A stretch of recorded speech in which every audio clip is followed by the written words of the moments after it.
Namaste, and welcome to the Savitri series, part 12. From the Mother, the passage about the white gods. What was it that the white gods had missed? But Sri Aurobindo has written it all down in full right here in the aphorisms 88 to 92. But I also remember reading the tradition before I met Sri Aurobindo.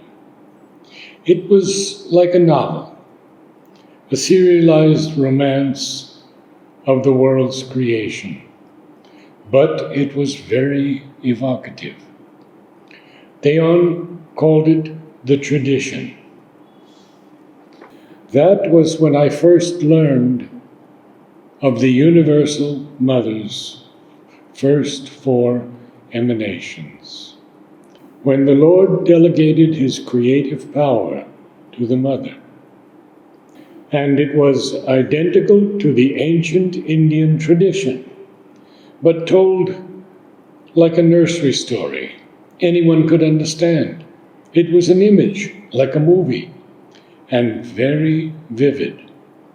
So she made her first four emanations. The first was consciousness and light, arising from Satchidananda. The second was Ananda and love. The third was life, and truth was the fourth. Then, so the story goes, conscious of their infinite power, instead of keeping their connection with the Supreme Mother, and through her with the Supreme, instead of receiving indications for action from Him and doing things in proper order, they were conscious of their own power, and each one took off independently to do as he pleased. They had power and they used it. They forgot their origin. And because of this initial oblivion, consciousness became unconsciousness, and light became darkness. Ananda became suffering. Love became hate. Life became death, and truth became falsehood. And they were instantly thrown headlong into what became matter. According to Theon, the world as we know it is the result of that. And that was the Supreme Himself in His first manifestation. But the story is easy to understand and quite evocative. On the surface, for intellectuals, it's very childish. But once you have the experience, you understand it very well. I understood and felt the thing immediately.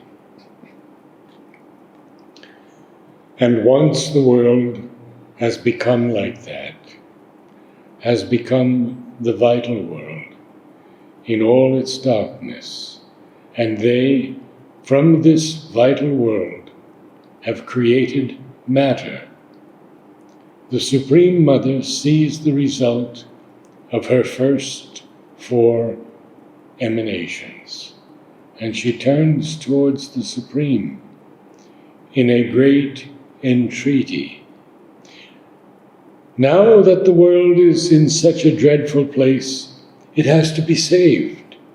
We can't just leave it this way, can we? It has to be saved. The divine consciousness must be given back to it. What to do? And the Supreme says, thrust yourself into a new emanation, an emanation of the essence of love. down into the most material matter. That meant plunging into the earth. The earth had become a symbol and a representation of the whole drama. Plunge into matter. So she plunged into matter, and that became the primordial source of the divine within material substance.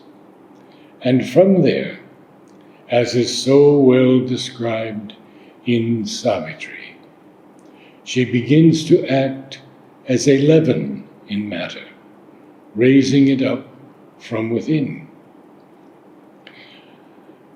And as she plunged into the earth, a second series of emanations was sent forth, the gods, to inhabit the intermediary zones between Satchidananda and the earth. And these gods, laughing, well, great care was taken to make them perfect, so they wouldn't give any trouble. But they are a bit too perfect, aren't they? Yes, a bit too perfect. They never make mistakes. They always do exactly as they're told.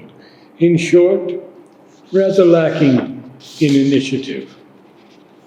They do have some, but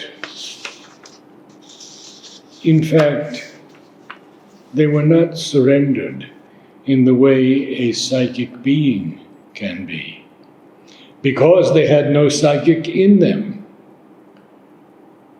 The psychic being is the result of that descent. Only human beings have it. And that's what makes humanity so superior to the gods. Theon insisted greatly on this. Throughout his story, humans are far superior to gods and should not obey them. They should only be in contact with the Supreme in his aspect of perfect love. I don't know how to put it. To me, these gods always seemed not those described in the Puranas. They're different.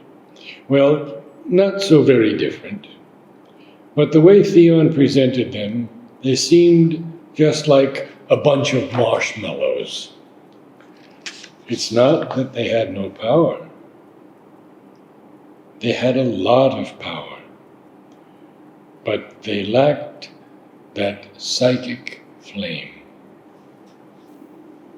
Namaste.